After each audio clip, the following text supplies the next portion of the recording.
नमस्कार दोस्तों, Jupiter@79 के ऑनलाइन क्लासेस में मैं प्रवीण सिंह आप सभी का स्वागत करता हूं। आज दोस्तों एक नया टॉपिक ज्योग्राफी का लेके आया हूं आप सबके समक्ष। इसके पहले आपने वीडियो देखा होगा हिंदी का, लेकिन आज क्योंकि एक ही सब्जेक्ट बार बार देखने पर बोर हो जाते हैं तो आज एक अलग टॉपिक लाया हूं। ज्योग्राफी का है, जो आप देख सकते हैं पृथ्वी की आंतरिक संरचना। पृथ्वी की आंतरिक संरचना, ठीक है। तो इसमें पृथ्वी की आंतरिक संरचना, ध्यान दीजिएगा कि जो पृथ्वी की आंतरिक संरचना है ये 100% सच तो नहीं हो सकता कोई, क्योंकि अंदर नहीं जा सकता है। तो अभी तक पृथ्वी के अंदर जो सबसे गहरा गड्ढा खोदा गया है वो लगभग 12 किलोमीटर वो रूस में खोदा गया है, रसिया में, ठीक है।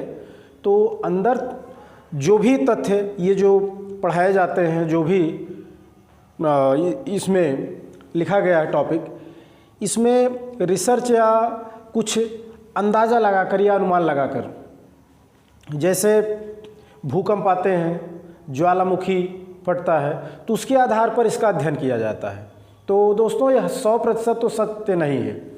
तो जैसा कि ज्योग्राफी में या आपको पढ़ाया गया होगा भूगोल में कि पृथ्वी सूर्य का ही एक भाग है, ठीक है। तो पृथ्वी सूर्य का ही एक भाग है। तो सूर्य से जब अलग हुई है पृथ्वी, तो सूर्य के सतह का जो तापमान है लगभग 6500 डिग्री सेंटीग्रेड है। तो पृथ्वी की आंतरिक संरचना, तो अंदर भी लगभग अभी पृथ्वी पूर्ण रूप से ठंडी नहीं हुई है, ठीक है। तो ऐसा माना जाता है कि पृथ्वी अभी भी अंदर से एक दहकते हुए गोले के समान है। तो जो भूकंप आते हैं उसमें जो तरंगे उठती हैं तो उनमें PSL तरंगे होती हैं। तो उन तरंगों के आधार पर इनका अध्ययन किया गया है कि कहाँ पे पृथ्वी ठोस है और कहाँ पे द्रव अवस्था में है, तरल अवस्था में, ठीक है। तो ये चीज़ें आपको इसमें मैं समझाने की कोशिश कर रहा हूँ। तो ये ध्यान दीजिए कि जैसे ये आपके सामने बना हुआ है, ये पृथ्वी पूरा गोल है। तो अगर पृथ्वी को गोल है पूरा, तो यहाँ पर देख सकते हैं पृथ्वी अगर गोल है तो ये केंद्र है। तो पृथ्वी की त्रिज्या जो केंद्र है यहीं पे, तो आपको ये केंद्र है यहाँ तक, फिर जैसे पार जाएंगे तो अलग आ जाएगा। जैसे यहाँ से शुरुआत हुआ फिर अंत में वही आएगा, ठीक है। तो ये त्रिज्या, ये केंद्र है, तो केंद्र से, जैसा मालूम है, केंद्र से जो परिधि होती है वहाँ तक की दूरी क्या कहलाती है? त्रिज्या कहलाती है। तो जैसे खरबूजे के समान देख सकते हैं काटा जाता है, तो वैसे इसमें से निकाल के मैं थोड़ा सा बड़े आकार में इसको समझाने का प्रयास किया हूँ, ठीक है दोस्तों। तो इस पर आप ध्यान दीजिएगा। ये पृथ्वी है, लगभग पृथ्वी की जो त्रिज्या होती है, लगभग पृथ्वी की जो त्रिज्या है वो 6400 किलोमीटर होती है। पृथ्वी की जो त्रिज्या है लगभग 6400 किलोमीटर है। तो इसमें पृथ्वी को केंद्र तक, इसकी सतह, ऊपरी सतह से लेकर इसके केंद्र तक, लगभग केंद्र तक इसको 3 भागों में वर्गीकृत किया गया है। इसको 3 भागों में वर्गीकृत किया गया है। जैसा आप देख सकते हैं, सबसे ऊपरी वाला यहाँ से लेकर यहाँ तक लगभग ये भूपर्पटी माना हुआ, ठीक है। तो ये ऊपरी जो परत होती है इसको भूपर्पटी कहा जाता है। इसकी मोटाई, इसमें भी आउटर OCR लिखा हूँ, तो ये आप देख सकते हैं आउटर क्रस्ट है। CR से मतलब क्रस्ट है। यहाँ पे इंग्लिश में इसको भूपर्पटी को क्रस्ट बोलते हैं। जो बीच वाला हिस्सा है वो लगभग अभी भी ऐसा मानते हैं कि तरल अवस्था में, द्रव अवस्था में है, जहाँ पे ये मैग्मा भरा हुआ है। जो बाहर ज्वालामुखी के समय वही बाहर आता है वो लावा के रूप में होता है, ठीक है। तो इसमें देख सकते हैं, तो इनकी मोटाई लगभग जो अभी तक माना गया है 100 किलोमीटर के आसपास भूपर्पटी है। 100 किलोमीटर के आसपास भूपर्पटी आती है। और आवरण का जो हिस्सा है, जिसको इंग्लिश में मेंटल बोलते हैं, ये लगभग ऊपर से लेकर यहाँ तक पूरा मेंटल 2900 किलोमीटर के आसपास है, ठीक है। 2900 किलोमीटर के आसपास, 2900 किलोमीटर्स, ठीक है। तो 29, बाकी जो बचता है वो कोर या कोर का हिस्सा आता है, कोर का हिस्सा आता है, ठीक है बच्चों। तो आप देख सकते हैं, तो इसमें भी अलग अलग वैज्ञानिकों का अलग अलग मत रहा है। तो फिर भी एक मत पर पहुंचते हुए जो हमारे सामने, जो आपके सामने लाया हूं टॉपिक, ये दिया गया है।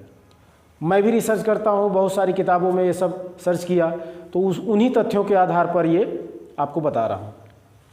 तो इसमें जो क्रस्ट है ऊपरी हिस्सा, फिर आता है ये ब्लैक कलर से देख सकते हैं इनके बीच में ये मेंटल है पूरा ये हिस्सा, फिर उसके बाद कोर का आता है ये पूरा ब्लैक से लेकर यहाँ तक कोर का। इसमें भी कुछ वैज्ञानिकों ने, कुछ भूगर्भ शास्त्रियों ने माना कि इनको भी अलग अलग कुछ इनका अलग प्रकृति रहा है। जैसे ऊपर का देखते हैं तो आउटर क्रस्ट को भी 2 भागों में बांटा गया है।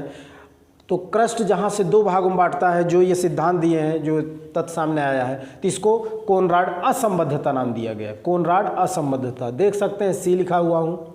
तो ये ऊपरी जो क्रस्ट है, आउटर क्रस्ट, इसकी मोटाई ऐसा माना जाता है कि लगभग इसकी मोटाई बच्चों 35 से 36 किलोमीटर के आसपास होती है, जिसमें ये पूरा हमारा पूरी दुनिया बसी हुई है, जिसमें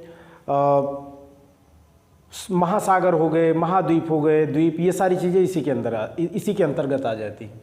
यहाँ पे चाहे वो आप पर्वत देख सकते हैं, पर्वत मान सकते हैं, पर्वत भी, और महासागर, ये सब इसी के अंतर्गत आ जाता है।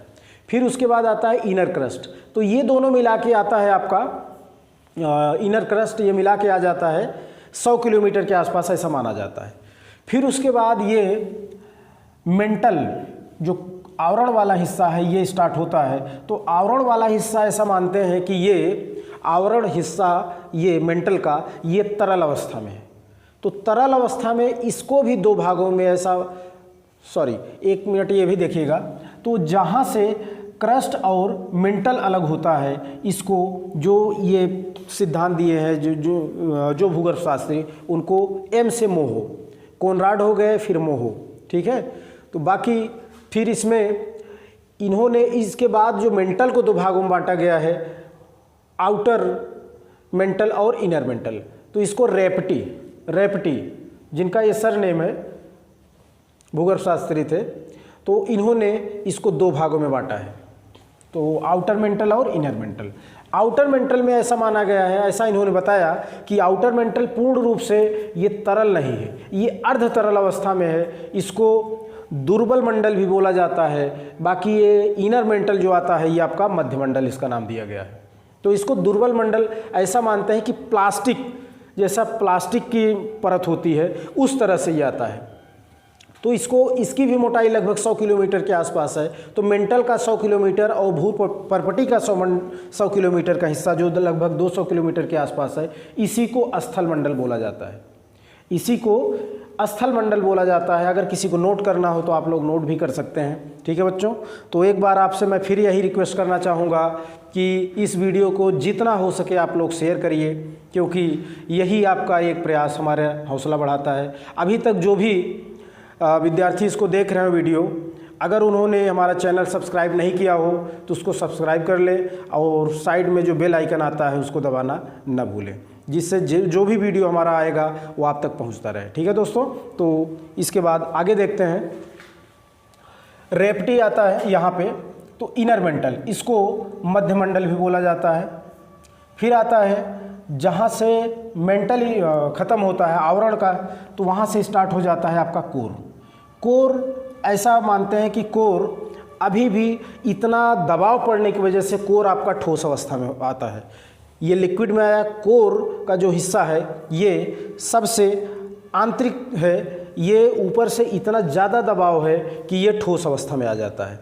तो इनमें कुछ प्रतिशत की मात्रा अगर पूरी पृथ्वी को देखते हैं तो भूपर्पटी का जो हिस्सा है वो लगभग 0.5% में आता है, ठीक है। तो ये पूरी भूपर्पटी जो है हमारी, ये लगभग पृथ्वी को जैसे एक सेब होता है, तो सेब का छिलका अगर ऊपर से निकाल देते हैं तो वही हमारा भूपर्पटी का रेशियो आ जाता है, ठीक है दोस्तों। तो उसके बाद आता है ये खास तौर से सीमा, ये बना हुआ है जो क्रस्ट वाला हिस्सा है, सीमा, SIMA, सीमा। तो इसमें सिलिका और मैग्नीशियम अत्यधिक मात्रा में पाया जाता है।